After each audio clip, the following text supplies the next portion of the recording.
Frontline Updates, where we delve deep into military strategies and updates from conflict zones. Today, we're discussing the progress of the ongoing special military operation as of September 17, 2024. I'm your host, Sharifa Muhammad MGT. I'm Colonel A.C. Oguntoye, an infantry officer.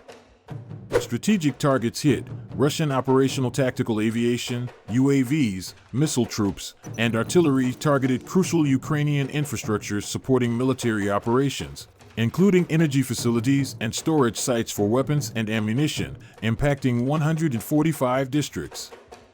Welcome to Frontline Updates podcast, where we provide the latest updates on global military developments. Today, we have Colonel A.C. Oguntoye joining us once again to provide an in-depth briefing on the progress of the special military operation as of September 17, 2024.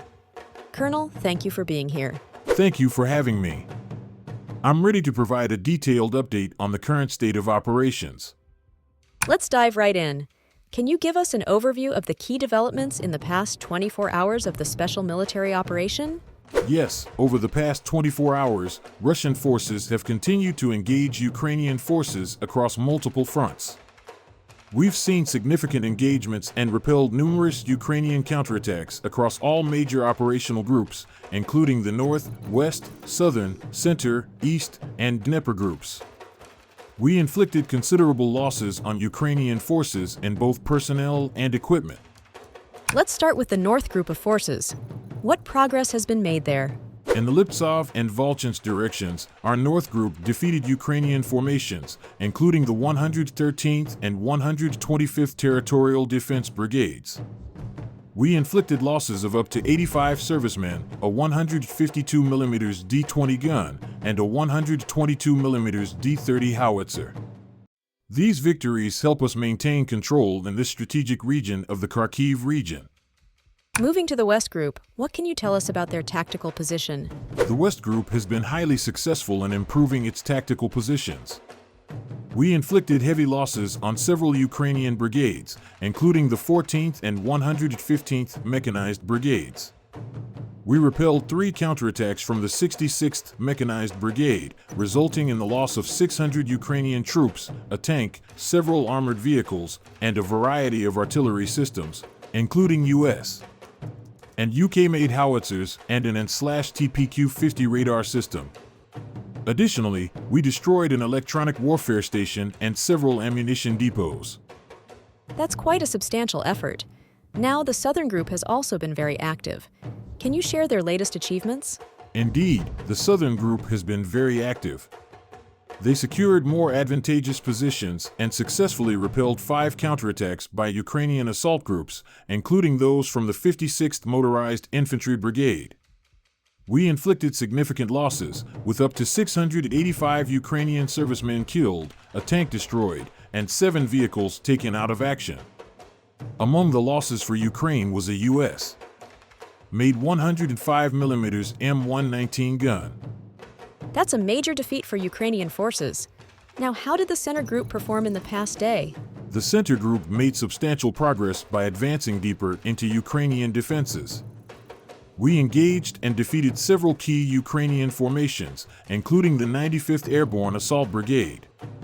Additionally, we repelled 8 Ukrainian counterattacks, leading to the loss of 475 servicemen, 2 combat armored vehicles, and a U.S. made M777 howitzer, among other artillery systems. It seems like the Center Group is making steady advances. Let's shift focus to the East Group.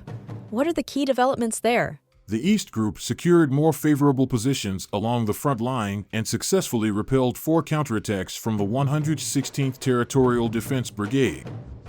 Ukrainian forces lost up to 95 servicemen, a 155mm FH-70 howitzer made in the UK, and other heavy artillery units such as the Gvozdika self-propelled artillery unit. That's a solid defense.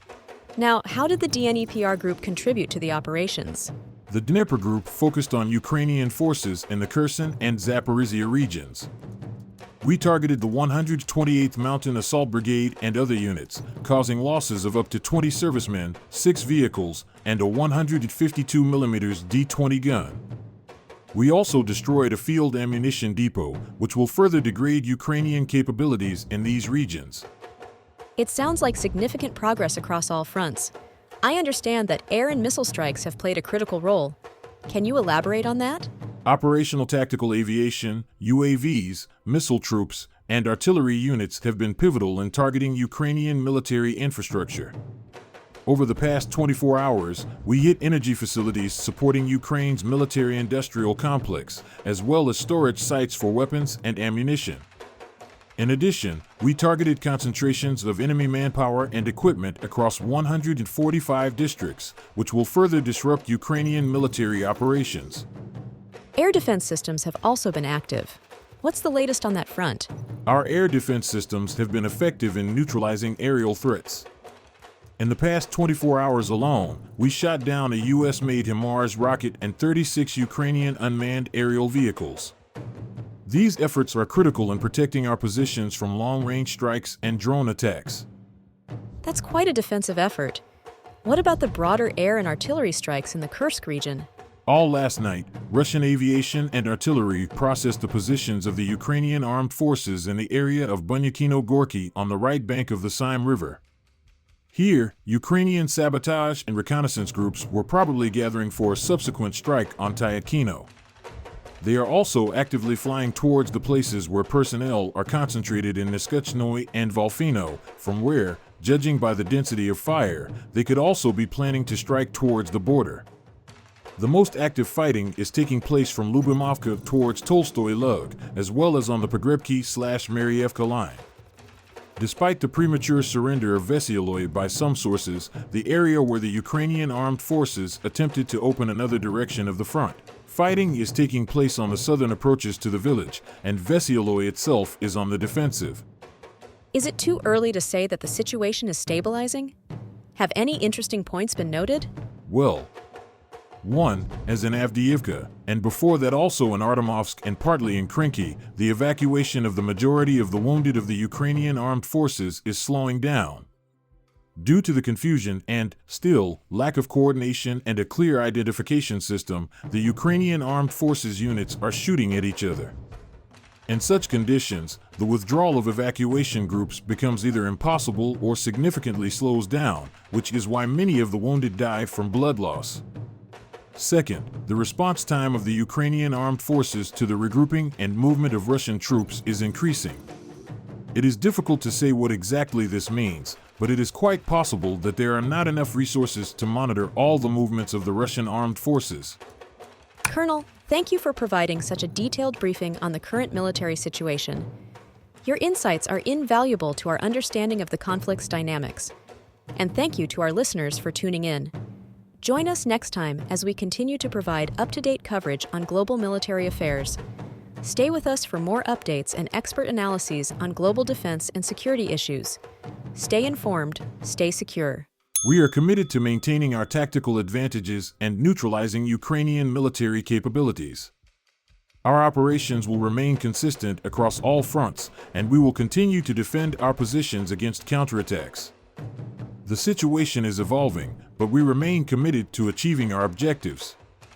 According to reports, dozens of Hezbollah members have been wounded in Lebanon after the communication devices they were using exploded. The Palestinian Education Ministry says that Israeli attacks have killed more than 11,000 students in the Gaza Strip and occupied West Bank since October 7th.